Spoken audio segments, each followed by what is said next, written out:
Причини за болки во грбот, кога е време да посетите лекар. Хроничната болка во грбот, која трае повеќе од 3 месеци, е комплексна. Според физиотерапевтот Кристофер Морин, најчести причини се повредите, дегенеративните промени на дисковите, воспалителните заболувања, фрактурите поради остеопороза и стеснувањето на арбетниот канал. 5 најчести состојби. 1. Фибромијалгија. Предизвикува болка во грбот, вратот, рамената и колената. Се третира со специјализирани лекови и антидепресиви за подобар сон. 2. Дегенеративни промени на дискот, дисковите ослабуваат и притискаат на нервите, болката се влошува при свиткување. Третманот вклучува лекови против болки и воспаленија и во потешки случаи хируршки процедури. 3. Спондилоза. Воспалителна болест што зафаќа арбетот, предизвикувајќи болка во грбот, колковите и карлицата. Се користат стандардни или биолошки терапии. 4. Остеопороза. Слабење на коските што го зголемува ризикот од фрактури на пашлените. Третманот вклучува шини, лекови и додатоци на витамин Д и калциум. 5. Спинална стеноза. Стеснување на арбетниот канал, што предизвикува притисок на нервите, вкочанетост и болка во грбот и нозете. Ако терапиите не успеат, следна опција е операција. Превенција.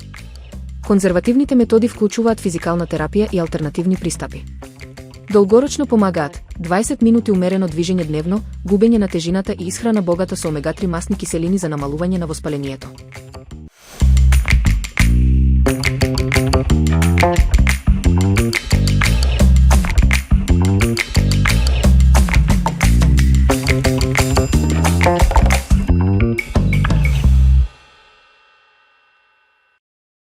Супа со зеленчук и ковтиња. Ако барате топло, хранливо и едноставно јадење кое ќе ве стопли во студените денови, оваа супа е идеален избор. Лесна е, но во исто време и заситувачка. Потребно. За супата: 2 средни моркови, 2 средни компири, 1 мал прас или половина кромит, 1 стребленце целер, малку макдонос, 2 лажици масло, 1,5 литар пилешки или зеленчуков бујон, малку сол и бибер. За ковтињата: 400 грама мешано мелено месо, 1 јајце, 2 лажици презла, 1 чешне лук, малку сол, бибер и сечкан макдонос. Подготовка.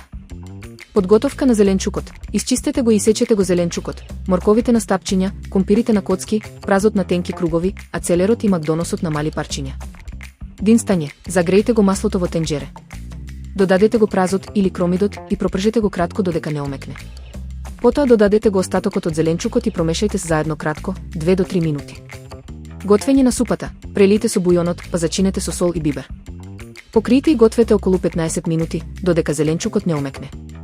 Подготовка на ковтињата. Во меѓувреме, измешајте ги сите состојки за ковтињата.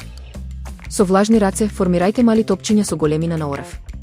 Додавање ковтиња. Кога зеленчукот е речиси сварен, внимателно ставете ги ковтињата во супата. Финално готвење. Гответе уште 10 до 15 минути, додека ковтињата не испливаат на површината. Кога ковтињата ќе испливаат, тоа е знак дека се сварени. Проверете ги зачините и додадете сол доколку е потребно. Сервирање. По желба, наросете со свежо сечкан макдонос пред сервирање. Сервирајте топло. Добар апетит!